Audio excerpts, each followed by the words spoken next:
코스피가 2,500선을 탈환했습니다. 2달 만의 탈환입니다. 주목할 포인트들 배성재 기자와 짚어보겠습니다. 배 기자, 오늘도 일단 보합으로 끝이 났네요. 그렇습니다. 미국의 7월 소비자 물가지수 CPI 발표를 앞두고 횡보를 했습니다. 외국인과 기관의 매수세가 돋보였고 개인은 코스피에서 1,768억 원어치 팔아치웠습니다. 특히 외국인의 움직임에 좀 주목해볼 필요가 있겠습니다. 9거래일 연속 매수세입니다. 이 기간 동안 이 외국인은 LG에너지솔루션, 삼성 SDI, 삼성전자, 현대차 이런 대형주들을 대거 사들였는데요. 보시다시피 마찬가지로 해당 어떤 종목들도 상당히 상승을 보였다고 볼 수 있겠습니다. 네, 오늘 코스피 상승의 거의 70%를 2차 전지주들이 견인했다 이런 평가가 있는데 인플레 감축법 이슈 때문으로 보입니다. 맞습니다. 반면에 이제 삼성전자, SK하이닉스 같은 경우는 오늘의 한정에서 봤을 때는 1%대 하락을 보였는데 일단 엔비디아 실적 우려 이 영향을 받은 걸로 풀이가 됩니다. 네. 오늘의 최대 리스크는 역시 폭우 아닙니까? 맞습니다. 이 증시에는 혹시 영향을 준 게 있을까요? 좀 집중호우로 각종 이 재산 피해, 인명 피해가 잇따랐습니다. 이렇다 보니까 이 피해 보상 신고가 들어가는 어떤 손해보험사들의 실적이 좀 나빠질 수도 있다. 이런 우려가 제기가 됩니다. 일례로 이 간밤에 접수된 침수 피해만 2,700건이 넘습니다. 그리고 차량 침수 피해만 해도 3,000건이 넘게 접수됐다고 합니다.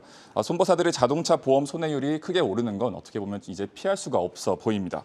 이렇듯 실적 악화가 예상이 되다 보니까 손해보험주들의 이 주가가 일제히 내림세를 보였고요. 보시다시피 롯데손해보험 같은 경우에는 거의 2% 가까이 하락을 했고 나머지 3사도 또 이렇게 1%대 또 1%대 가까이 하락하는 모습을 보였습니다. 그렇다면 반대로 호우 피해를 복구하는 업종에게는 호재가 될 수도 있겠는데요? 맞습니다. 이 산사태와 싱크홀과 같은 어떤 지반이 무너지고 또 이 도로가 침수되는 피해들이 발생하면서 정비 관련 업체들의 주가가 올랐습니다. 철도 도로 시공업체인 특수건설 그리고 건설 폐기물 처리 업체인 인선 ENT 또 아스팔트 생산업체인 SG 등이 큰 폭의 오름세를 보였습니다. 이 집중호우 관련해서 어떤 내용은 잠시 뒤에 이민재 기자가 자세하게 전달할 예정입니다. 채널 고정 부탁드립니다. 어쨌거나 투자자들 정말 발빠른 것 같습니다. 그리고 오늘 특히 주목할 업종, 배 기자가 또 들고 온 게 있죠. 어디입니까? 네, 맞습니다. 음식료품을 들고 왔는데요. 코스피 전 업종 지수가 3%가 넘게 올랐습니다. 아무래도 전 종목이 강세를 보였다고 할 수 있겠고요. 이 배경에는 아무래도 좀 물가 상승이 깔려 있다고 볼 수 있겠습니다. 최근에 밀과 팜유 가격이 조금 안정세를 돌아서긴 했지만 또 다른 품목들의 물가 상승세가 여전하기 때문에 이 기업들이 물가 상승에 맞춰서 가격을 올릴 거라는 기대에 어떤 주가도 강세를 보이고 있는 셈입니다.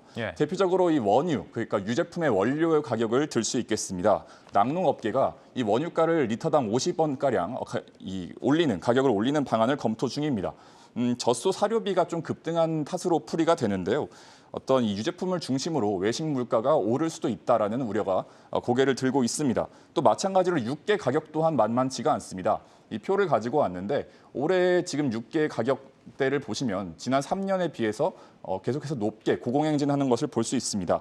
실제로 오늘 할인 같은 경우엔 2분기 영업이익이 전년 대비 2배 가까이 늘면서 주가가 장중 한때 12%가량 오르기도 했습니다. 네, 일단 곡물가가 다소 안정을 찾은 데 반면에 식품업체들은 가격을 이미 인상을 해놓은 상태이기 때문에 실적 면에서는 호재가 되지 않을까 이런 기대감이 좀 작용을 하고 있는 걸로 보입니다. 맞습니다. 그런데 이렇게 또 비가 많이 온다 그러면 작황에 문제가 생기겠는데요? 맞습니다. 안 그래도 이제 가격을 좀 줄인상을 하고 있는데 집중호우 탓에 이 추석 차례상 물가까지 꿈틀댈 수 있다는 가능성이 고개를 들고 있습니다. 농지 침수 또 병충해와 같은 가능성도 있어서 수확기인 배추나 무 같은 어떤 작물들의 수확이 늦춰질 수도 있습니다. 현재 농산물 가격은 6월 1.6% 그리고 7월에 8.5%가 올랐습니다. 최근 1년 동안 가장 높은 가파른 상승률이라고 할 수 있겠고 더 자세하게는 채소류와 가실류가 25%, 7% 가까이 올랐습니다. 이 정부도 또 이 비상이 걸렸겠죠. 집중호우 또 태풍 등의 영향을 고려해서 이번 주 중에 추석 민생안정 대책을 발표할 예정입니다. 알겠습니다.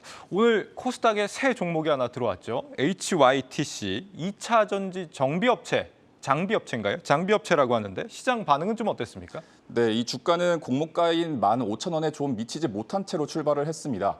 장중 한때에는 17,000원대까지 올라갔다가 최종적으로는 이 시초가 이 공모가와 비슷한 15,850원에 마무리를 했습니다. 예. 마찬가지로 한 주 전에 코스닥에 입성을 했었고 또 같은 2차 전지 업종인 성일 하이텍에 비해서는 다소 좀 밋밋한 모습을 보였다고 할 수 있겠습니다. 네, 오늘 뭐 2차 전지주 전반적으로 굉장히 호재가 많은 그런 상황인데도 불구하고 좀 의외의 결과입니다. 내일 증시에서는 뭘 주목해 봐야 될까요? 네, 내일은 이제 우리나라의 7월 고용 동향이 발표됩니다. 미국의 고용 동향이 상당히 지금 시장에 영향을 많이 미쳤잖아요. 우리나라도 마찬가지의 자료가 발표된다고 할 수 있겠습니다. 취업자 수가 지금 16개월 연속 증가 중입니다. 그런데 이 증가폭이 계속해서 둔화하고 있기 때문에 연속의 어떤 기록을 이어갈 수 있을지 지켜봐야겠습니다. 또 이 어떤 고평가 논란을 겪었던 소카가 일반 공모 청약에 나섭니다. 기관 수요 예측 흥행에 실패를 했었기 때문에 일반 공모 청약은 과연 어떨지 흥행 여부 지켜봐야겠습니다. 또 마찬가지로 이 저녁에는 다소 굵직한 일정들이 자리를 하고 있는데요. 미국에서 7월 소비자 물가지수 CPI가 발표가 되고 잠시 뒤에는 삼성전자에서 글로벌 언팩을 합니다. 갤럭시 Z, 폴드 4, 또 플립 4 등이 새로이 공개될 예정입니다. 네, 이 지금 소카 같은 경우는 기관 수요 예측에서 정말 참패를 한 것 같은데 네. 내일 일반 청약 좀 잘 될까 모르겠어요. 이 좀 다소 비싸다는 어떤 관측이 있었습니다. 소카 네. 수요 예측에 참여한 어떤 기관 다수가 어떤 소카가 희망했던 공모가 범위 하단 이하를 써낸 것으로 전해지고 또 방금 전에 전해지기로 소카는 이 공모가를 희망가의 하단인 34,000원보다 17% 거의 한 6,000원 정도 낮은 28,000원으로 확정을 했습니다. 예. 알겠습니다. 앞으로 뭐 마켓컬리랑 K뱅크 상장에도 영향을 줄 만한 뭐 빅 이벤트다 이렇게 얘기를 하는데 나름 유니콘 기업 아닙니까?